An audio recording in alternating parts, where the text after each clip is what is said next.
So if I were to take the derivative of y equals x squared, I would get dy dx equal to 2x. All right. Exactly. All you do is multiply both sides by dx, and you get the answer, the result. All right. So the question would inevitably be, okay, cool. We multiplied stuff. Why? Why did we do that? What on earth could be the value in doing something like that? And also, I mean, dy dx wasn't that just notation? I didn't know it was a fraction. Like, you could actually multiply by dx.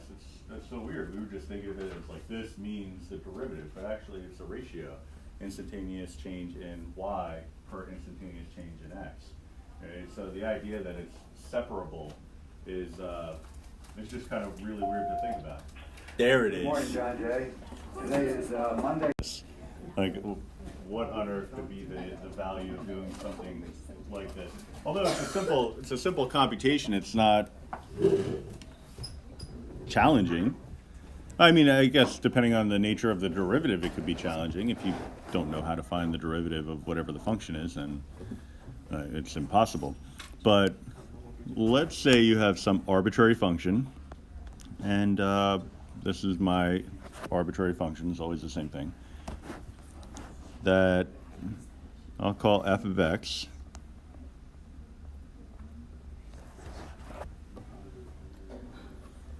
All right, so we want to try to think about what this differential equation might really be talking about. All right, so now we're not going to get into the actual solution of the differential equation because that would involve integration. But if I'm really talking about a function that I'll call f of x multiplied by dx, it's giving us some result that's equal to dy. So let me just make a note of that. This would be some function f of x. Now it happens to be the derivative of some other function, but for now we could just think of it as its own function. All right. So if that's the case, what I'm really dealing with here is a vertical distance. All right. So that would be my f of x. All right. And the reason why is any coordinate in space is x followed by y. So some horizontal distance followed by some vertical distance. So any coordinate would be x comma y. Its vertical distance would be whatever y is. All right. In this case, y is f of x. All right. So if you start to think about, and this is going to be a recurring theme in the coming units, if you start to think of y as being the distance away from the x-axis and x as the distance away from the y-axis, that'll serve you well. All right. So from there, so we have an f of x. What we would need is some way of representing dx. Dx is an instantaneous change in x. So what we're talking about is a teensy tiny little nudge in the horizontal direction. In either direction, it doesn't really matter which way. It's just convenient for me to draw it to the left.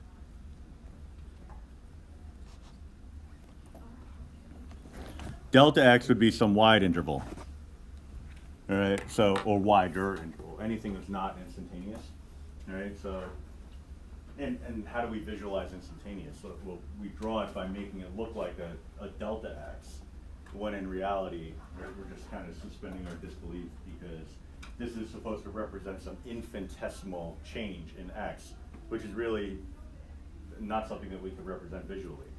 All right, so any demonstration of an area would necessarily make this a delta rather than a d, but how else are we going to visualize it? All right, so if we think about what would happen just by multiplying the dx and the f of x, so I'm taking my f of x and multiplying it by dx. Now our differential equation says that that's going to be equal to dy. But really, if we think about it here, that's equal to whatever this rectangle is, or it's the area of it specifically. So area of the rectangle.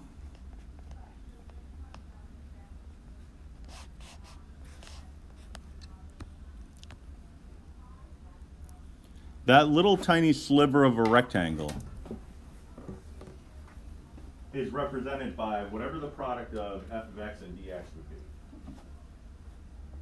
So it seems that dy gives us a measure of area. Right? Now, the big question would be, well, what would be the value in having the area of this teensy tiny little sliver of nothingness? Well, that's not really what we're going for. What I would want is the area under the entire curve. So if there was some way that I could find the area for this little sliver and maybe another sliver over here and another sliver over here and basically every possible sliver from wherever I wish to start and stop, then somehow integrate, put all those together, then I would be able to find the area of the entire region, the bounded region, right? And so that actually is a concept called integration, right? And it involves something known as an antiderivative. Concept that can be challenging, but in a lot of ways it's dependent on your knowledge of derivatives. So if you know your derivative rules, then antiderivatives will never be overly challenging for you, right? So that's the bridge, right? This is going to get us to the next unit, which is really a big emphasis on anti-differentiation, all right? So, but for now, we're gonna play around with this concept called a differential, and really all it boils down to, at least procedurally, is taking the derivative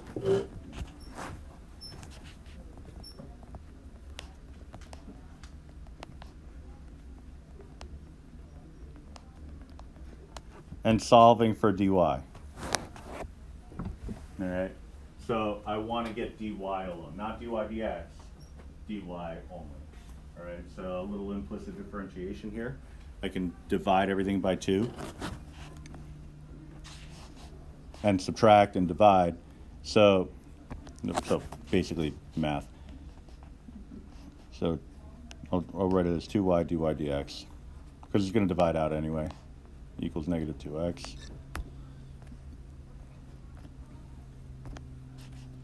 And so I'm just looking for dy. The 2's would cancel. I'm going to divide out the y, so negative x over y dx. All right. So this is a differential. They call it a differential, but it's the differential form of a differential equation. All right. The derivative equation that you get, dy dx equals whatever, that's known as a differential equation, right? Because it's based off of differentiation or derivatives. This is the differential form of that differential equation, right? So it's doesn't seem overly useful at this point because what am I doing with it? I'm moving on to question number 2. You know, it's like, okay, cool, we did that. We successfully accomplished the objective. And that was to solve for dy. So dy dx equals 5x to the 4th plus 37. This one's easier because all you have to do, once you find the derivative using the power rule, is swing your dx over to the other side. So dy equals 5x to the 4th plus 37 dx.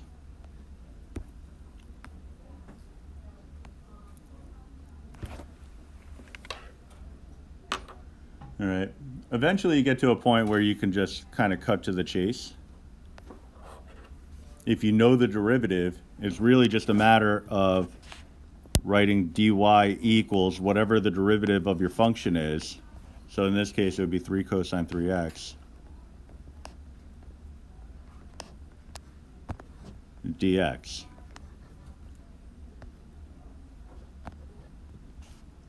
All right, so the last one would be what?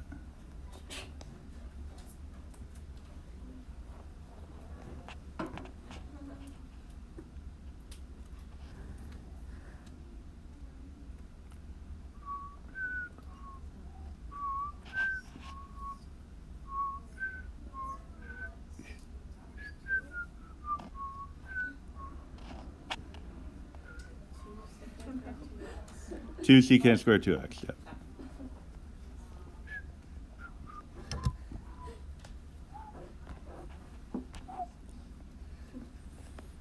There we go. 2 secant squared 2x dx would be our differential form of the differential equation. All right. So, again, bless you. We do need to justify this. What's the like D hanging out from the 2x? The D hanging out in front of the 2x? The tan 2x, right? Oh, that's notation for derivative. Oh, Yeah. okay. Alternate notation. Where did the dy and the dx come from? You just did dy dx. Yeah, this is instructions telling us to take the derivative of f of x equals tangent 2x. So we would rewrite it in our minds. Like that? dy Is dx that equals different than dy dx? No, it means the same thing. It's just I threw it in there because the College Board likes to mess with people. Yeah, see them. Just if you have it in your mind that anytime you see D anything, it's asking for a derivative, you're going to be in good shape, because that's really what it is. It's the I think it's the reinforcement of historical fallacy, but because I don't buy the line of crap that Newton and Leibniz both discovered calculus independently of one another, like roughly around the same time. One of them stole it from the other. Like that's just how it is. But what happens is you have the Newtonian notation, and then you have the Leibniz notation. And so basically, anytime you see a dy dx, that's all Wilhelm von Leibniz. That's his contribution, or at least part of his contribution. Anytime you see some ridiculously convoluted notation, that's Isaac Newton. Right? So, unfortunately, they like to reinforce, like I said, the historical nonsense that somehow has it that Newton was an inventor of it also. It was totally Leibniz. He invented it. So, and Newton stole it. So it is what it is. But anytime you see ridiculous notation, you could thank Isaac Newton for that. Anyway, and honestly, I think I don't want to paint him in a bad light. I think it has to do with the fact. I mean, like the physics stuff he was responsible for, like all the laws. It's just he didn't have the calculus to support it. So Leibniz did. And so he kind of reinvented things a little bit to make it seem like, oh yeah, I knew physics and calculus. No, it's all right. You just knew the physics. There's nothing wrong with that. The other guys know calculus. So anyway, differentials, variables that represent change. So sometimes we'll write df as instead of f prime of x.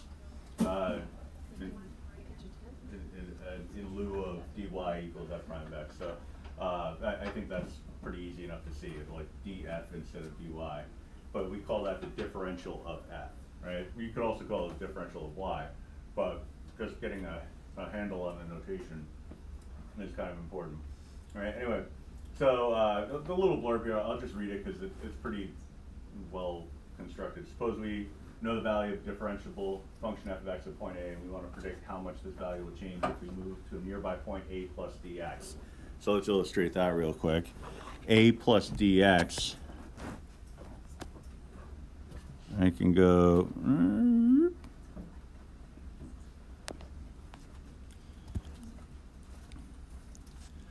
all right. If dx is small, f and its linearization L at A will change by nearly the same amount. Since the values of L are simple to calculate, calculating the change in L offers a practical way to estimate the change in F. Right? So what that's telling us, I mean, if you really look at it, if I establish this little distance here as A plus dx, then you can see that already we're looking at some kind of variation here. All right? So at this point here, we have a plus dx, comma, f of a plus dx. All right, because that's our original function. All right, the other point would be the linearized point. All right, because that's on our linear equation. So that would be a plus dx, comma, L of a plus dx.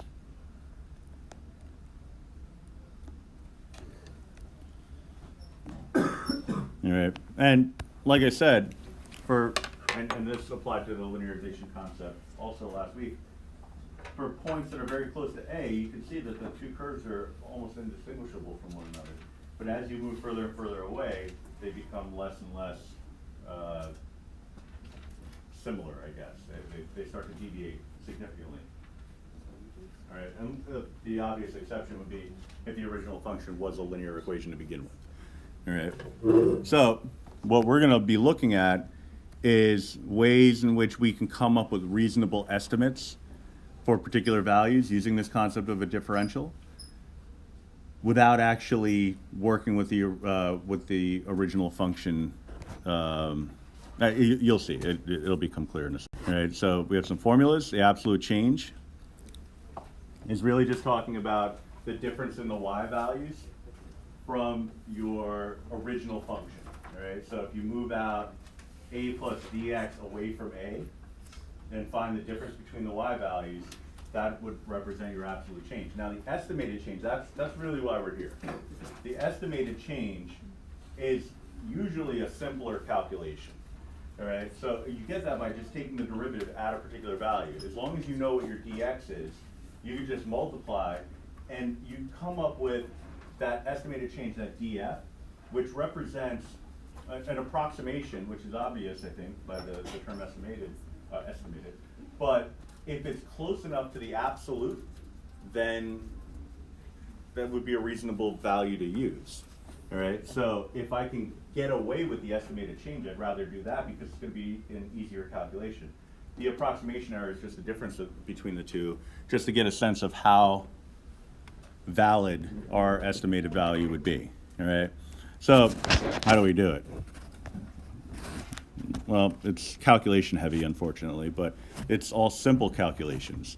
So I have an a value here, so I would need f of a, so f of 0, which is 0.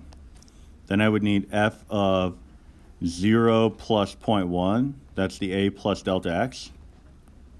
All right, so that's going to be 0.1 squared plus 2 times 0.1. All right, so that's 0.1 squared is 1.21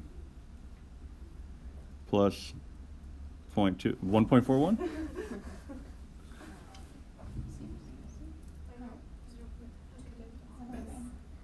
0.21? Yeah. 0.1 squared is 0.01. Oh, points. 2 times 0.1 is 0.2. It was 0.1, but I saw 0.11 in my mind for some reason. All right, so what was it? Sorry? 0.21. 0.21. So 0.21. Okay, so I have those calculations. Now, my delta F, which is the absolute change, delta F would be the difference between the two.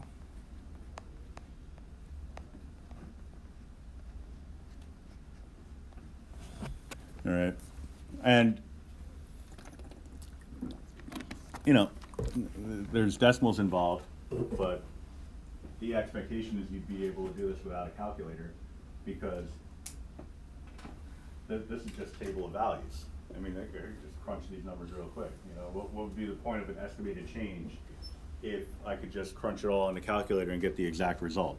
All right, so that's something important to consider. All right, so then my df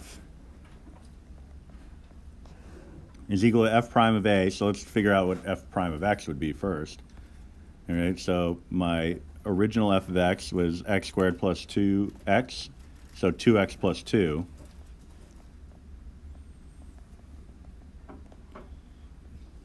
Dx. All right, Now our dx value is pretty small. It's 0.1. That's telling us that whatever the distance is away from the a value, it's going to be pretty small, right? So not overly significant. That being said, our estimated change should be pretty close to whatever our absolute change is. So we're going to play that out. So what I want to do is I want to compute the derivative, or my differential equation df at x equals 2. Oh, I'm sorry, x equals 0. So such that x equals 0. So 2 times 0 plus 2. And we could also do the substitution because we know what dx is equal to. All right, so it's this times 0.1. So we're looking at 2 times 0.1, which is 0.2. All right, so that's the estimated change. Not too far away from 0.21. Right, the actual change is 0.21, estimated is 0.2, so we're in the right neighborhood. All right, so if I'm just looking for the error, the approximation error, I'm looking for the absolute distance between these two. So you don't really need a formula for that, you're just subtracting. And if you get a negative sign, just drop it. All right, so 0.21 minus 0.2 would be 0.01. Right, so we're only off by 0.01, which is that's not crazy. You can live with that. Well, actually, that's not fair. I don't know that we can live with that. We don't have any context. 0.01 might be like the size of a universe. I don't know. Like, we don't know what the scale is here.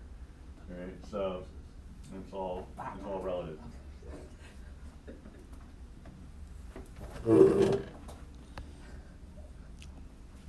All right, so the second one is along the same lines, so I'll leave that for you. The third one is an application question.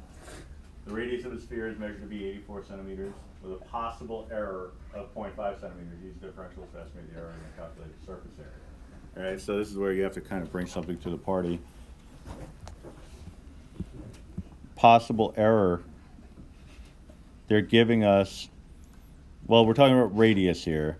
So they're giving us an R value, and they're telling us a change in R, an allowable change in R,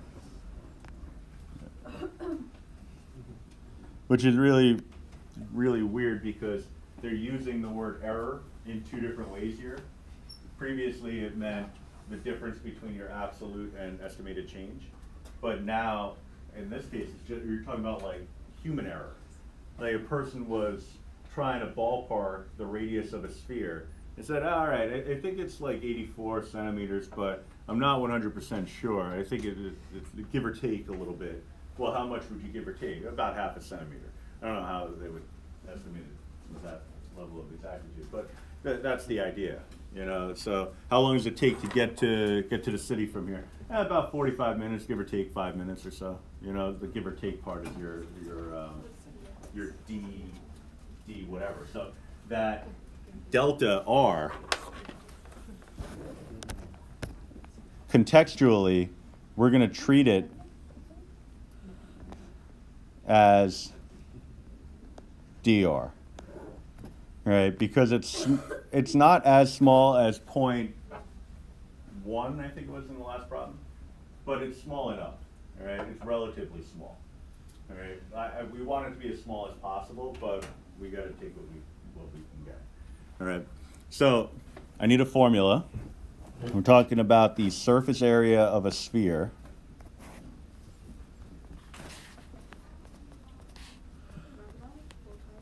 Four pi r squared. All right. So if I'm looking for the absolute change, because it's saying find the estimate the error in calculated surface area. So that's telling me that I need absolute change, estimated change, and then the difference between the two. All right, so I need A of 84. I need A of 84 plus 0.5. So 4 pi times 84 squared. It's these kind of questions I think College Board kind of talks out of both sides of their mouth, because they tell you that this concept is, and it's true, there is value to this for the analytic approaches, aka by hand, but then they give a problem like this and put it on the calculator part of the exam, in which case it sort of defeats the purpose, right? But I think that's them trying to be nice. They don't always succeed in being nice, but every now and then they make the attempt. And so that's something, I guess. So 84 squared times 4. Oof, nasty. And then 84.5 squared.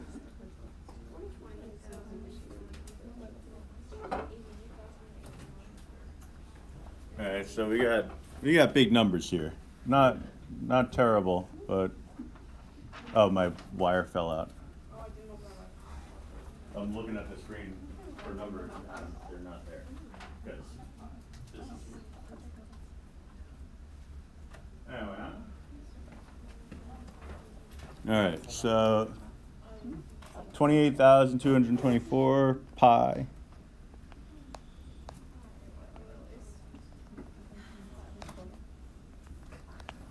And then 28,561 pi. All right, so absolute change would be the difference between those two. All right, so,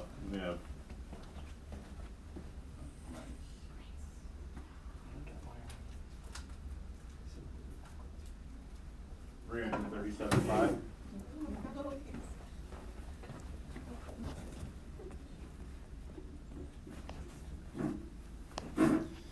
All right, so we're talking area here. So this should be square centimeters.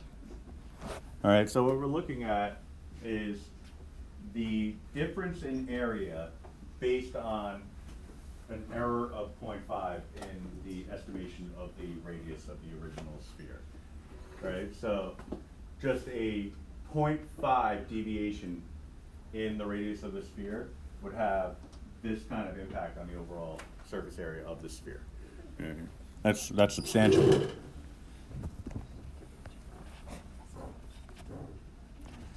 I'm on board with that.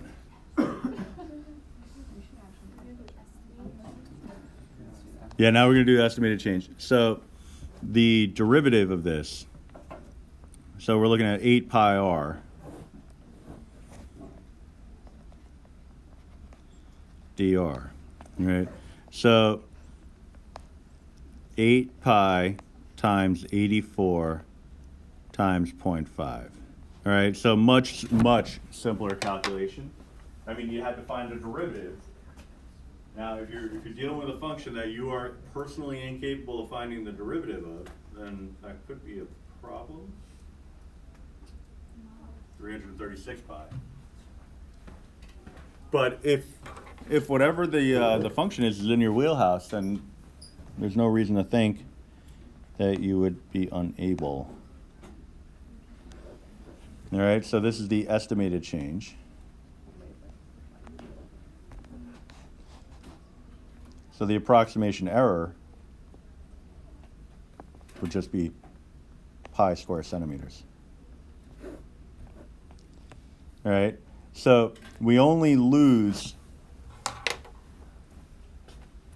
3.14 approximately square units of area based on using the estimation approach as opposed to the absolute approach. All right, but only because we minimized, or we didn't truly minimize because we know what that word means now. But we kept this small, right? If this were any bigger, this would become bigger, right? So if that's the case, then it might become too big, and if it's too big, then maybe unusable, all right? So something to keep in mind. But number 4 is really my favorite type of problem, because especially for this particular unit. When you're dealing with linearization, Newton's method, and differentials, it's really kind of cool to see numerical applications of it. You know, ones that oftentimes whoever they are, they want to see a direct application to the real world of the concepts that we cover in math class. Sometimes I like to do that too, but there are other times where sometimes I like teaching stuff because it's cool. It's like a cool development in math with no reasonable application of it. It's just interesting. And it's like, oh wow, that was neat. You know, like that's the only time you ever use the word neat would be in reference to a math problem. Right? Seriously, I never use it in any other circumstance ever. Right? So this goes under the category of this is pretty neat. You know, so let's take a look real quick. I want to approximate the square root of 49.5. Now, I know what the square root of 49 is. That's an easy one, right? So let's define a function f of x equals the square root of x, and let the x value be equal to, well, it's x equals a, which would be equal to 49. That would be the ideal case. But I'm going to let my dx value equal 0.5. Now I can figure out the absolute change, but that defeats the purpose. Right? The absolute change is going to be what the square root of 49.5 is. I don't want the absolute change. I want the estimated change. I want the easy way to figure this out. All right. So what I'm going to do is define my df equation, my differential equation in differential form. It'll be 1/2 x to the negative 1/2 dx.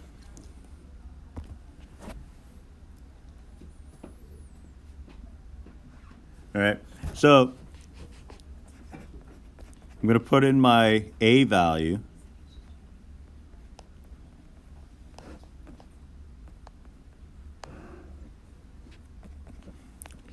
And what I'm going to get, this looks like 1/2 times 1/7 times 1/2 again, so 1/28. What I'm going to get is, again, the estimated change in y, I'll just say y, based on the change in x. All right, so now our change in x is 0.5. So what this is telling us is, all right, our benchmark is 49.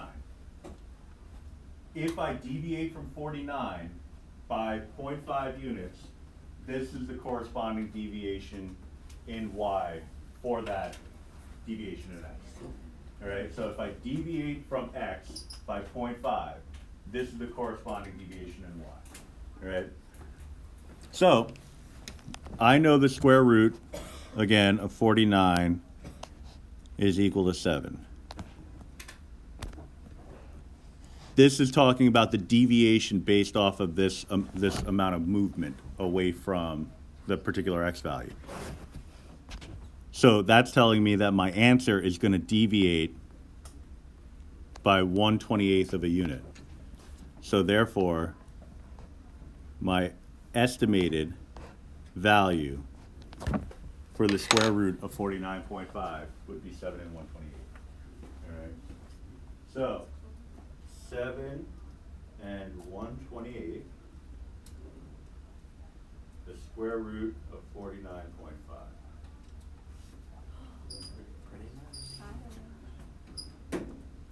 Right? I can't think of any use for this. I mean, I just found the square root of 49.5 on my calculator, and it took way less effort than this. But this is pretty cool. And all kidding aside, there is an application of it. It's just more in the computer science realm. So programming, because most software doesn't work analytically. So like if you ask a search engine or any kind of software, Wolfram Alpha, for example, they don't actually, when you say find the derivative of this, they don't use the power rule, the product rule, or anything like that. what they do is they use numerical techniques. Like your calculator, when it graphs a derivative, it didn't actually find the derivative equation. What it found are the many slopes on the interval, plotted them, and then connected those points. All right? So it doesn't actually find the derivative, it's just computing slopes repeatedly. And so what Wolfram Alpha does is it has a database that corresponds coordinates that are determined based off of a particular calculation with functions. So it's stored memory. So when it comes up with a particular array of coordinates in its knowledge database, it says, oh, that's a cosine function. So that's what I'm going to display. All right. So really it comes down to stuff like this, because even for problems as simple as the square root of 49.5, what Wolfram Alpha does, what your calculator does, is it applies a concept very similar to this, except it makes the benchmark 49.5 and has a very small deviation away from that, all right? Because it can handle the funky numbers, all right? So this, I mean, it does have some applications, but at this point, we just kind of look at it as like, oh, now I have a nifty technique for finding the square roots of funky values, all right? So at the next party, you can break out this technique, you know, like you'll be like the magician, you know? Because, you know, at teenage parties, you have magicians, right? So you could be the magician.